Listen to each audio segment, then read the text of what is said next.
Half প্যান্টের শুরু ফুল প্যান্টের মহাগুরু। সেই ফুল প্যান্টের মহাগুরু পুষ্পা আজ হাফ প্যান্টের শুরু হয়ে গেল পুলিশের কাছে।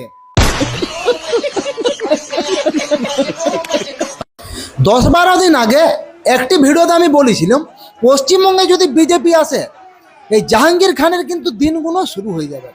পশ্চিমবঙ্গে যেই বিজেপি এলো, জাহাঙ্গীর খানকে পুলিশ হাফ প্যান্ট পরা অবস্থায় ধরলো এবং চৌরাস্তায় হাত জোড় করে নিয়ে যাচ্ছে। এই যে জাহাঙ্গীর খান ভোটের আগে বড় বড় ডায়লগ মেরেছিল বিজেপির কর্মীদেরকে নিয়ে, বিজেপির নেতাদেরকে নিয়ে, আইপিএস অজয় পাল শর্মাকে নিয়ে, সব কিছু এখন ফুটরুট ডুম। এই যে কলতায় পুনরায় ভোটটি হলো, ভোটের আগে প্রেস কনফারেন্স করে বলেছিল আমি ভোটে দাঁড়াবো না, কিন্তু নমিনেশন জমা দিয়েছিল, এই কারণে তাকে তো ভোটে দাঁড়াতেই হবে। দাঁড়ালো, ভোটে হেরে ভোট। এই যে ফলতায় জাহাঙ্গীর খান এত বাড়াবাড়ি করতেও উপরে ছিল অভিষেক বন্দ্যোপাধ্যায়। অভিষেক বন্দ্যোপাধ্যায় পুরোটাই কন্ট্রোল করতেও, ড্রাইভার হারমার পুরো এলাকায়।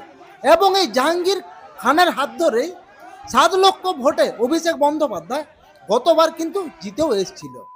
বিজেপি আসতেই পশ্চিমবঙ্গে তৃণমূলের সব খেলা তো শেষ করলো এবং এই জাহাঙ্গীর খানের মতো নেতাদেরকে এরপর জেলের ঘানিও পর্যন্ত টানাবে। তো বন্ধুরা, এই বিষয়ে আপনাদের কি মতামত অবশ্যই কমেন্টে জানান এবং আমাদের এই ফেসবুক পেজে নতুন যারা ভিজিট করেছেন অবশ্যই পেজটিকে ফলো করুন আর একটি লাইক করুন ভিডিওটিকে।